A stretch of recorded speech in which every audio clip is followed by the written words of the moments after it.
Saturday a tangible reward that you've been able to use this week? Because ultimately the performance doesn't change for the other 88 minutes, does it? No, we played really well on Saturday. We looked back to our sort of best in terms of what we do best, and we dominated possession. We had enough opportunities to win a couple of games, but we have to start somewhere. So we take a point. It was a great finish from George, and we move on to Scunthorpe. There have been other occasions on this run where you haven't been able to put a string of results together, where you've made a start and then not gone on. Can it be different this time? We hope so. It's certainly what we're planning and what we're hoping. But we have to be able to put the ball in the back of the net. If you look at the stats again from last Saturday, 17 shots, 66% of possession, and we're dominating all the right stats in the game, apart from putting the ball in the net. Over the last 16 games where you have been thin on wins, what do the overall stats show?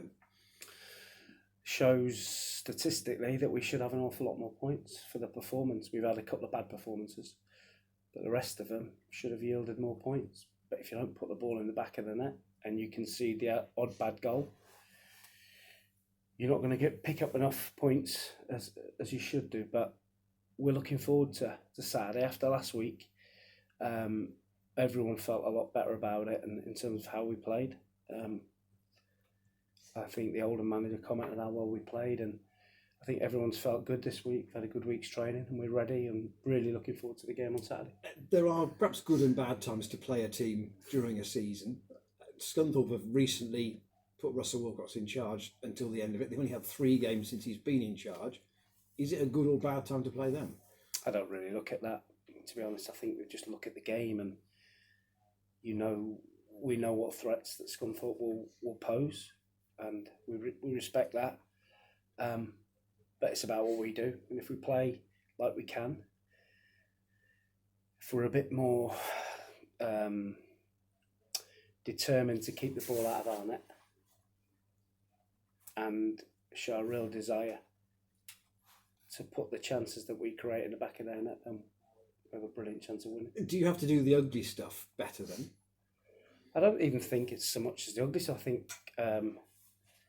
think Scunthorpe had, I think they had 1 shot on target and it went in on Saturday. Oldham had 1 shot on target on Saturday and it went in. So we have to be better than that. But the opportunities we had, we have to make sure we score more than 1, because the stats suggest that that's what we should be doing. I've seen Scunthorpe recently. They flooded the midfield in the game I saw. Is that something that you think they might try to do again? If they do, it leaves space elsewhere. If they flood the midfield, then it means there's space, in the wider areas. So, listen, whatever they do, they're entitled to do, and whatever they do, we have to find a way of being that.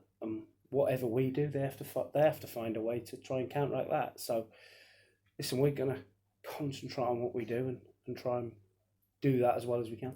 I'm sure you're looking at performance more than points necessarily at the minute, but are you almost getting to a point soon where draws may not be much good? If you want to get to where you want to get to. Oh, just listen. I look at the next game, and if we play like we did last Saturday continuously for a number of games, we'll win enough points. Josh March, I think, has had 7 straight starts until last week. Was that adrenaline just looking a bit empty? Is that why you took him out? I think when you come out of a part-time environment and go into a full-time environment, and you've given it everything for a month, there becomes a little bit of, without probably him knowing it, a bit of tiredness, and you lose that sharpness. And after the Tuesday night game, we had to freshen it up. We had to find a different way rather than trying to bash the door down. We had to find a different way of opening the door, and we looked a little bit more like it on Saturday. Compared to the 18 you had at Oldham, Don Bernard, could you add him to that this week as being available? He won't be available, no. He won't be available for this Saturday. So are you picking from broadly the same group? We have Godwin Malife back from Eastleigh and back from injury, so he's a big plus for us. That's me then. Thank you. Mark, how pleased have you been with George Williams' impact last week, and more importantly, how much pressure are you putting on him, or are you just letting him go out and play? Yeah, I was pleased with his impact last week because the two players that play in those positions where he played or came on last week have a real license to go and create and try and score. So I was really pleased with his input, as I was with Jack, Giovanni and Rob Hall. He's pestering me to start a game. Whether he's ready yet, I don't know. Soon find out. But we're not putting any pressure on him because he had a bad injury. And when he's ready, he'll play. But he could be a real key figure in the last 12 games of the season. If he plays like he did last December and January, then of course he can. You know, we can keep him clear of injury and get him a good run, then it could be the spark we need. Yeah, you made a change in goalkeeper last Saturday. How did you feel that went?